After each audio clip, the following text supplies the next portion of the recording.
എനിക്ക് ഹിമാലയത്തിൽ പോകണം, മഹാവതാർ ഗുരുബാബാജിനെ കാണണം. ഞാൻ കരയാൻ തുടങ്ങി.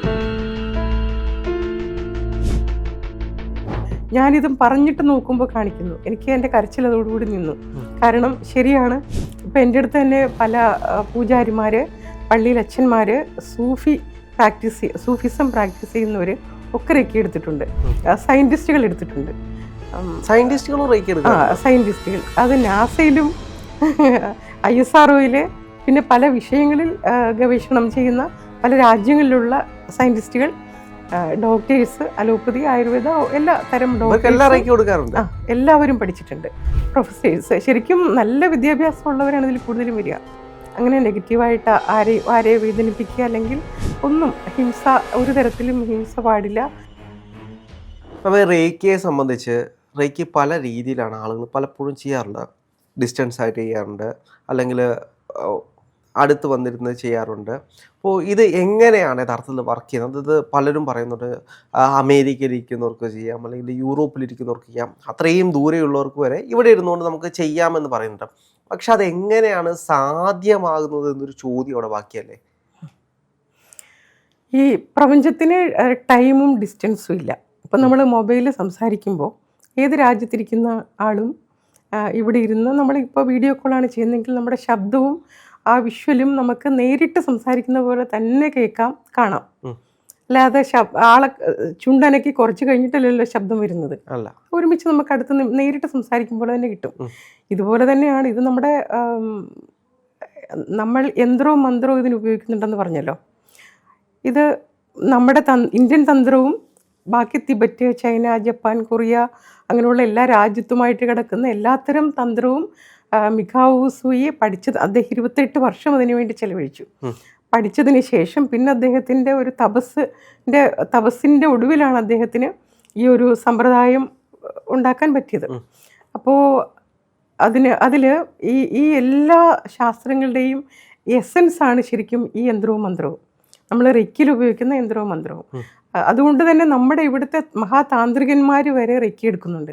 ഇപ്പം എൻ്റെ അടുത്ത് തന്നെ പല പൂജാരിമാർ, പള്ളിയിൽ അച്ഛന്മാർ, സൂഫിസം പ്രാക്ടീസ് ചെയ്യുന്നവർ ഒക്കെ റെക്കി എടുത്തിട്ടുണ്ട്, സയൻറ്റിസ്റ്റുകൾ എടുത്തിട്ടുണ്ട്.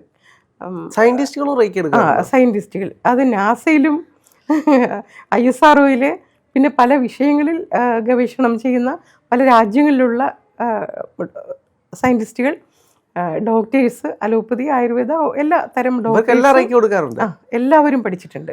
അത് പല രാജ്യങ്ങളിൽ നിന്ന് വരും പ്രൊഫസേഴ്സ്. ശരിക്കും നല്ല വിദ്യാഭ്യാസമുള്ളവരാണ് ഇതിൽ കൂടുതലും വരിക, സാധാരണക്കാരല്ല കൂടുതലും വരിക. ഇതുവരെ വരുന്നത് ഇതിനെ പരീക്ഷിക്കാൻ വേണ്ടിയിട്ടാണോ? ഇത് പഠിച്ചു കഴിഞ്ഞാൽ ഭയങ്കര ഇഷ്ടമായിട്ട് വരുന്നവരാ.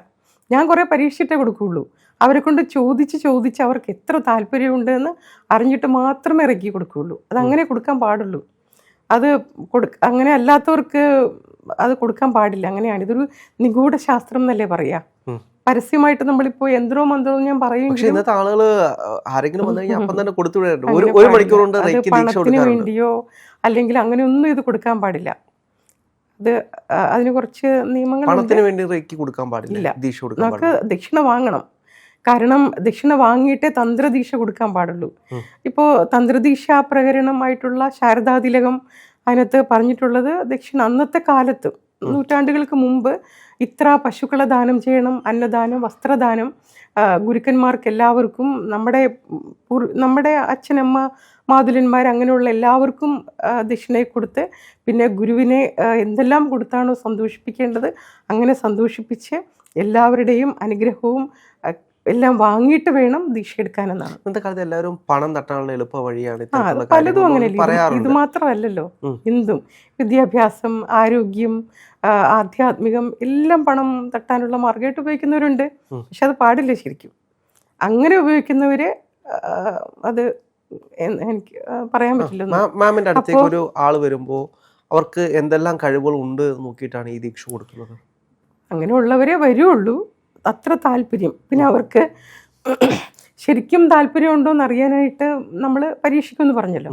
അത് കുറേ പ്രാവശ്യം അവർ വിളിച്ച് ചോദിച്ച് അത്ര താല്പര്യമുണ്ടെന്ന് അറിഞ്ഞാൽ മാത്രമേ കൊടുക്കുകയുള്ളൂ.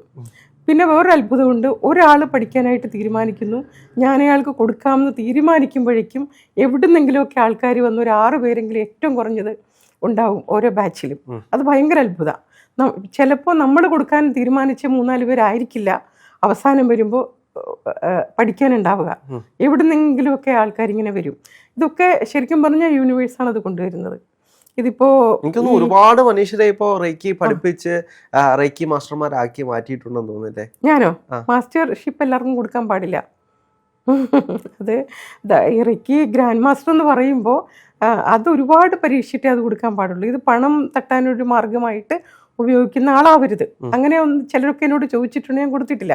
അവരുടെ സ്വഭാവം എനിക്ക് അറിയുന്നതുകൊണ്ട്. പക്ഷെ ഞാൻ കൊടുത്തിട്ടുണ്ട് 4 പേർക്ക്. അതിലൊരാൾ മാത്രമേ അത് ഇൻഡിപെൻഡൻ്റ് ആയിട്ട് ടീച്ചറായിട്ട് പ്രവർത്തിക്കാൻ പാടുള്ളൂ. അത് നമ്മൾ അവരോട് പറയും. മറ്റ് 3 പേര് അവരുടെ ആഗ്രഹം കൊണ്ട് പഠിച്ചതാ, പഠിപ്പിക്കില്ല. പഠിപ്പിക്കണ്ട എന്ന് പറഞ്ഞിട്ട് തന്നെയാണ് അവർ പഠിച്ചത്. പഠിപ്പിക്കണ്ട, ആ ഡിഗ്രി ദീക്ഷ വേണം. അവർക്ക് അത്ര താല്പര്യമുള്ളവരാ. പഠിപ്പിക്കാനുള്ള അവർക്ക് തന്നെ കോൺഫിഡൻസ് ഇല്ലാത്തവരാണ്. അപ്പം എൻ്റെ പ്രിയ ശിഷ്യരാണ് അവർ. അപ്പോൾ ഇതിൽ മാസ്റ്റർ ഡിഗ്രി എടുത്ത് പഠിപ്പിക്കുന്ന ആള് മൈസൂരാണ് ഉള്ളത്. ആളുടെ സ്റ്റുഡൻസ് ഒക്കെ വിദേശികളാണ്. കാരണം ആളുടെ ഹസ്ബൻഡ് യോഗ മാസ്റ്ററാണ്. അപ്പോൾ അദ്ദേഹം യോഗിക് MSc ഒക്കെ കഴിഞ്ഞ ആളാണ്. വേദിക് MSc ഒക്കെ കഴിഞ്ഞ ആളാണ്, പൂനെക്കാരനാണ്. അപ്പോൾ അവർക്ക് എല്ലാ രാജ്യങ്ങളിൽ നിന്നുമാണ് യോഗ പഠിക്കാൻ വരുന്നവർ. അവരിൽ ചിലർ ഇറക്കിയെടുക്കും. അപ്പോൾ ആളുടെ സ്റ്റുഡൻസൊക്കെ വിദേശികളാണ്. എൻ്റെ സ്വദേശികളും പിന്നെ വിദേശികളെന്ന് പറയുമ്പോൾ ഇവിടുത്തെ നമ്മുടെ ഇന്ത്യയിലുള്ളവർ തന്നെ വിദേശത്ത് ജീവിക്കുന്നവരാണ് കൂടുതലും വന്നിട്ടുള്ളത്. അപ്പോൾ നമ്മൾ അങ്ങനെ നോക്കിയിട്ടാണ് കൊടുക്കുക. ഗ്രാൻഡ് മാസ്റ്റർ ഡിഗ്രി കൊടുക്കുമ്പോൾ അവർക്ക് അതിനുള്ള ആ ഡീപ്പായിട്ടുള്ള നോളജ് ഉണ്ടോ, അവരെങ്ങനെ, നമ്മൾ ജീവിതത്തിൽ കുറച്ച് കാര്യങ്ങൾ നിഷ്ഠകളുണ്ട്. നെഗറ്റീവ് തിങ്കിങ് ഒന്നും പാടില്ല. അങ്ങനെ നെഗറ്റീവായിട്ട് ആരെ വേദനിപ്പിക്കുക അല്ലെങ്കിൽ ഒന്നും ഒരു തരത്തിലും ഹിംസ പാടില്ല. പിന്നെ ആഹാരത്തിൽ വരെ കുറച്ച് നിയന്ത്രണങ്ങളൊക്കെ വേണം. അങ്ങനെ കുറച്ച്, അതായത് ശരീരത്തെ നമ്മൾ അതിനു വേണ്ടിയുള്ള ഇത് ചാനലാണ്, റേക്കി ചാനലാണ് നമ്മളുടെ ബോഡി. നമ്മളിലൂടെ വന്നിട്ടാണ് മറ്റുള്ളവരിലേക്ക് പോകുന്നത്. ഒരു സംശയം, ആർക്കാണ് അപ്പോൾ റേക്കി പഠിപ്പിക്കാൻ പറ്റുന്നത്? ഇന്നത്തെ കാലത്ത് ആചാര്യ ലക്ഷണമുണ്ട്, ശിഷ്യ ലക്ഷണമുണ്ട്, അങ്ങനെ ലക്ഷണങ്ങളുണ്ട്. ആ വിഷയത്തിൽ ഡീപ്പായിട്ടുള്ള നോളജ് വേണം. അതിൽ തന്നെ ജീവിക്കുന്ന ആൾ വേണം. ഇപ്പോൾ 23 വർഷമായിട്ട് എൻ്റെ ജീവിതം എന്ന് പറയുമ്പോൾ ആയുർവേദം, യോഗ, തന്ത്രം, ഇതിൽ 3ലുമാണ് എൻ്റെ ജീവിതം. എൻ്റെ ബന്ധുക്കളും ഒക്കെ കുറേ ദൂരെയാണ്. അതൊന്നും വിശദീകരിക്കണില്ല. ഞാൻ മാത്രമാണ് ഗുരുവായൂരുള്ളത്. അപ്പോൾ എന്നെ അവിടെ 15 വർഷമായിട്ട് 20 വർഷമായിട്ട് ഗുരുവായൂർ തന്നെയുണ്ട്. ഞാൻ എങ്ങോട്ടെങ്കിലും പോകണമെന്ന് വിചാരിച്ച് പോയിട്ട് പോലും തിരിച്ചിങ്ങോട്ട് കൊണ്ടുവരികയാണ്. അപ്പോൾ ഇത് ശരിക്കും ഞാൻ തിരിച്ചറിഞ്ഞൊരു കാര്യമാണ്. നമ്മൾ അതിനു വേണ്ടി സെലക്റ്റഡാണ്. യൂണിവേഴ്സ് സെലക്ട് ചെയ്യും. അപ്പോൾ നമ്മൾ ബാക്കി എല്ലാ കാര്യങ്ങളിൽ നിന്നും നമ്മളെ വിച്ഛേദിപ്പിച്ച് നിർത്തുകയും ചെയ്യും. കാരണം ഫുൾ ടൈം നമ്മളിങ്ങനെ അതിനു വേണ്ടി ജീവിക്കണം. ഇതൊക്കെ ഞാൻ സ്വയം മനസ്സിലാക്കിയിട്ടുള്ള കാര്യമാണ്. അങ്ങനെ ഞാൻ എന്നെക്കുറിച്ച് തന്നെ, ഞാൻ എന്തുകൊണ്ട് ഇങ്ങനെ ഒറ്റയ്ക്ക് എന്നെ ഗുരുവായൂർ നിർത്തിയിരിക്കുന്നു എന്ന് ഞാനിങ്ങനെ എൻ്റെ കൂട്ടുകാരോടൊക്കെ ഞാനിത് പറയും. വെച്ചാൽ ഇതൊക്കെ പ്രാക്ടീസ് ചെയ്യുന്ന എൻ്റെ കൂട്ടുകാരോട് ഞാൻ പറയും. എന്നിട്ട് ഒരു ദിവസം ശ്രീ എമ്മിൻ്റെ ബുക്ക് വായിച്ചു കഴിഞ്ഞപ്പോൾ, ഒരു ഹിമാലയൻ യോഗിയുടെ ആത്മകഥ വായിച്ചു കഴിഞ്ഞപ്പോൾ എനിക്ക് ദീക്ഷക്കാരന് മുന്നേ കിട്ടിക്കഴിഞ്ഞതാണ്. എനിക്ക് ഹിമാലയത്തിൽ പോകണം, മഹാവതാർ ഗുരുബാബാജിനെ കാണണം. ഞാൻ കരയാൻ തുടങ്ങി. കുറേ ദിവസം കരച്ചിൽ തന്നെയാണ്. അവസാനം ഞാൻ ഓർത്തു, കരഞ്ഞിട്ടും ഗുരു എന്നോട് നേരിട്ടൊന്നും പറയണില്ലല്ലോ, ഞാൻ നേരിട്ടുള്ള ശിഷ്യ അല്ലാത്തതുകൊണ്ടാവും, എങ്കിലെനിക്ക് ബുക്കിൽ എന്നെ കാണിച്ചു തരണം എന്താണെന്ന് വെച്ചാൽ എന്ന് പറഞ്ഞിട്ട് ആ ബുക്ക് തന്നെ, ശ്രീ എമ്മിൻ്റെ ബുക്ക് തുറന്നിങ്ങനെ നോക്കുന്നതും ഞാൻ വായിക്കുന്ന വരി, നിൻ്റെ മഹേശ്വർനാഥ് ശ്രീ എമ്മിനോട്, മധുകർനാഥ് എന്നാണ് ശ്രീ എമ്മിൻ്റെ പേര്, അപ്പോൾ പറയുകയാണ്, അന്ന് 23.5 വയസ്സേ ഉള്ളൂ ശ്രീ എമ്മിന്, പറയുന്നു, നിൻ്റെ നിയോഗം, ഈ ജന്മത്തിൻ്റെ നിയോഗം, നീ എന്തൊക്കെ ഇവിടെ പഠിച്ചോ അതെല്ലാം മറ്റു മനുഷ്യരിലേക്ക് മനുഷ്യരുടെ ഉദ്ബോധനത്തിനായിട്ട് ഉപയോഗിക്കണം. അതാണ് ഈ ജന്മത്തിൻ്റെ നിയോഗം എന്ന് പറയുന്നു. ആ വാചകം ഞാൻ കാണുന്നത്, ഞാൻ ശരിക്കും കോരിത്തരിച്ചു പോയി. കാരണം ഞാനെപ്പോഴും എന്നെക്കുറിച്ച് തന്നെ ഞാൻ കണ്ടെത്തിയൊരു കാര്യം ഞാനിതും പറഞ്ഞിട്ട് നോക്കുമ്പോൾ കാണിക്കുന്നു. എനിക്ക് എൻ്റെ കരച്ചിൽ അതോടുകൂടി നിന്നു. കാരണം ശരിയാണ്, അതായിരിക്കാം നമ്മുടെ നിയോഗം. അല്ലെങ്കിൽ ഇത്രയും ദീക്ഷകളൊക്കെ എവിടെയും നടക്കുമ്പോൾ ആരോ എന്നെ വിളിച്ചിട്ട് തരുന്നു എന്ന് പറയുമ്പോൾ ശരിക്കും അതെല്ലാം യൂണിവേഴ്സിൻ്റെ, ഞാൻ ഈ യൂണിവേഴ്സിനെയാണ് ഈശ്വരൻ എന്ന് പറയുക, ഈ പ്രപഞ്ചശക്തിനെ ആണ്. നമ്മുടെ ബോധവും ഈ ബോധവും ഒന്ന് തന്നെയാണ്. മനസ്സെന്ന് പറയുന്നത് ആയുർവേദം പഠിക്കുമ്പോൾ നമ്മൾ പഠിക്കുന്നുണ്ട്, അണുത്വം അഥച്ച ഏകത്വം ദൗ ഗുണോ മനസ്സു സ്മൃത ചിന്താ, വിചാരം, ഊഹം, സങ്കല്പം, ഈ 4 മനസ്സിൻ്റെ ഗുണങ്ങളും പ്രവർത്തനങ്ങളും. അപ്പോൾ അണുവാണ്, ഏകമാണ്. അണു എന്ന് വെച്ചാൽ സൂക്ഷ്മം, കാണാനേ പറ്റില്ല. ഏകമാണ്, ഒന്നാണ് എന്ന് പറയുമ്പോൾ നമ്മുടെ മനസ്സും നമ്മുടെ എല്ലാവരുടെയും ഈ പ്രപഞ്ചത്തിൻ്റെ മനസ്സും ഒന്ന് തന്നെയാണ്. അതുകൊണ്ടാണ് റെക്കി നമുക്ക് ഇവിടെ ഇരുന്ന് ചെയ്യുമ്പോൾ എങ്ങോട്ടും പോകുന്നത്. പിന്നെ ടൈമിനെ, ദൂരം, കാലം അതിനെ റെപ്രസെൻ്റ് ചെയ്യുന്ന യന്ത്രവും മന്ത്രവും റെക്കിയിലുണ്ട്. പ്രപഞ്ച ശക്തിയെ റെപ്രസെൻ്റ് ചെയ്യുന്ന യന്ത്രവും പ്രപഞ്ചബോധത്തെ റെപ്രസെൻ്റ് ചെയ്യുന്ന യന്ത്രവും ദൂരം, കാലം. അപ്പോൾ ഈ യന്ത്രം വെച്ച് നമ്മൾ ദൂരെ ആരിരുന്നാലും അവരെ നമ്മുടെ മുന്നിൽ ഉള്ളതായി സങ്കല്പിക്കണം. നമ്മളിനെ അറിയാത്ത ഒരാളാണെങ്കിൽ അവരുടെ ഫോട്ടോ നമുക്ക് വേണം. അപ്പോൾ അങ്ങനെ അവരെ സങ്കല്പിച്ചതിന് ശേഷം നമ്മൾ ഈ യന്ത്രം കൊണ്ട് അവരെ മുന്നിലുള്ളതായിട്ട് ശക്തമായിട്ട് സങ്കല്പിക്കുകയും പിന്നെ മറ്റ് യന്ത്രങ്ങൾ കൊണ്ട് അവർക്ക് എന്താണോ വേണ്ടത് അത് നമ്മുടെ ഇൻറ്റൻഷനാണ്. നമ്മൾ അവർക്ക് റെക്കി കൊടുക്കുന്നു. ഇവിടെ കൊടുക്കുന്നത് അവിടെ കിട്ടും. എനിക്ക് ഒരുപാട് അനുഭവങ്ങളുണ്ട്.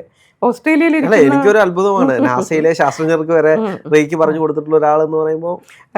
ഓസ്ട്രേലിയയിൽ നിന്ന് അവർ രണ്ടുപേരും ഡോക്ടേഴ്സാണ്. അവിടുത്തെ ഒരാൾ ഗൈനക്കോളജിസ്റ്റും ഒരാൾ ന്യൂറോളജിസ്റ്റും, അങ്ങനെ വൈഫ് ആൻഡ് ഹസ്ബൻഡ്. അപ്പോൾ ഹസ്ബൻഡ് ആ നാട്ടുകാരനും ഓസ്ട്രേലിയക്കാരനും വൈഫ് ഇവിടുത്തെ കാര്യമാണ്. അവരുടെ അമ്മ ഈ വൈഫിൻ്റെ അമ്മ എന്നെ വിളിച്ചിട്ട് പറയണു, ഡോക്ടർ ഒന്ന് ഡിസ്റ്റൻസ് കൊടുക്കണം, ഹീലിംഗ് കൊടുക്കണം. അവരിതിനെക്കുറിച്ച് കേട്ടിട്ടുണ്ട്. അപ്പോൾ ഞാൻ പറഞ്ഞു, ഞാൻ വേണമെങ്കിൽ ഹിപ്നോതെറാപ്പി ചെയ്യാം, അത് വീഡിയോ വഴി ചെയ്യാം. അവരുടെ ലൈഫ്, അവർ ഡിവോഴ്സിനെ കുറിച്ച് പറയാൻ തുടങ്ങി. ചെറിയ കുഞ്ഞുണ്ട്, ഡോക്ടേഴ്സാണല്ലോ, അവരുടെ സ്ട്രെസ് കാരണമാണ് ജോലിയുടെ. അപ്പോൾ ഞാൻ പറഞ്ഞു, അപ്പോൾ വേണ്ട, ഹിപ്നോതെറാപ്പിക്കൊന്നും ഇരുന്നരാനൊന്നും അവൾക്ക് നേരമില്ല, ഡോക്ടർ റെക്കി ചെയ്താൽ മതി. അപ്പം ഫോട്ടോ, അവരുടെ ഹസ്ബൻഡ് ആൻഡ് വൈഫ് കുട്ടിയുടെ ഫോട്ടോ അയച്ചു തന്നു, റെക്കി കൊടുത്തു. 1 മാസം കഴിഞ്ഞ് ഈ അമ്മ വരുന്നുണ്ടായിരുന്നു. വന്ന് എനിക്ക് ഒരുപാട് സമ്മാനങ്ങളുമായിട്ടാണ് വന്നത്. അത് ശരിയായി. ഇതേപോലെ എത്ര ഒരു കേസ് ട്രിവാൻഡ്രത്ത് ആളിരിക്കുന്നു, ഇപ്പോഴല്ല കുറേ മുമ്പ്. എൻ്റെ ഒരു ബയോകെമിസ്റ്റാണ് അദ്ദേഹം എന്നെ വിളിച്ച് പറയുന്നു, പെട്ടെന്ന് ഇങ്ങനെ ജലദോഷം വന്നു, മൂക്കിന്നിങ്ങനെ തുമ്മലും ജലദോഷം. ഞാൻ ചോദിച്ചു, വയറിന് എന്തെങ്കിലും കംപ്ലയിൻ്റ് ഉണ്ടോ? പെട്ടെന്ന് വരണമെങ്കിൽ അതാ വയറിൽ ദഹന പ്രക്രിയയിൽ എന്തെങ്കിലും പ്രോബ്ലം ഉണ്ടെങ്കിൽ അങ്ങനെ വരും. ഉണ്ട്, വയറ് വീർത്തിങ്ങനെ ഇരിക്കണ്ടെന്ന് പറഞ്ഞു. ഞാൻ പറഞ്ഞു, ശരി, കിടന്നു. ഞാൻ പൊതുവേ റെക്കി 1/2 മണിക്കൂറാണ് കൊടുക്കാറ്. എല്ലാ ചക്രാസിലും കൊടുത്തു വരുമ്പോൾ 1/2 മണിക്കൂറാകും. 1/2 മണിക്കൂർ കഴിഞ്ഞ് എന്നെ വിളിക്കാൻ പറഞ്ഞു. ഞാനപ്പോൾ ആദ്യം തന്നെ വയറിനാണ് കൊടുത്തത്. അഫക്റ്റഡ് പാർട്ടിൽ നല്ലപോലെ കൊടുക്കണം. അങ്ങനെ കൊടുത്തിട്ട് പിന്നെ ബാക്കി എല്ലായിടത്തും കൊടുക്കാമെന്ന് വിചാരിച്ചു. അങ്ങനെ കൊടുത്തു. ഒരു 10 മിനിറ്റ് കഴിഞ്ഞപ്പോഴത്തേക്ക് ആൾ വിളിച്ചു. ഞാൻ പറഞ്ഞു, ഇപ്പോഴെന്തിനാ, ഞാനിപ്പോൾ കൊടുത്തുകൊണ്ടിരിക്കുക. നമ്മൾ റെക്കി കൊടുക്കുന്നത് നമ്മുടെ ആൽഫ ലെവലിലേക്ക് നമ്മൾ വന്നിട്ടാണ്, കംപ്ലീറ്റ് റിലാക്സേഷനിൽ വന്ന് പേഷ്യൻറ്റും അങ്ങനെ വരാൻ നമ്മൾ അവരെ വരുത്തണം. കാരണം പ്രപഞ്ചത്തിൻ്റെ ആ ഒരു വേവ് ലെങ്തില്ലേ എനർജിയുടെ, അതിലേക്ക് നമ്മൾ വരണം. അതാണല്ലോ എടുത്ത് കൊടുക്കുന്നത്. നമ്മളെല്ലാവരും ആ ഒരു വേവ് ലെങ്തിലേക്ക് വന്നിട്ട് വേണം കൊടുക്കാൻ. അല്ലാതെ ഇങ്ങനെ എല്ലാവരുടെയും മുന്നിൽ വെച്ചിട്ടോ ക്യാമറയുടെ മുന്നിൽ വെച്ചിട്ടോ ഒന്നും പറ്റില്ല.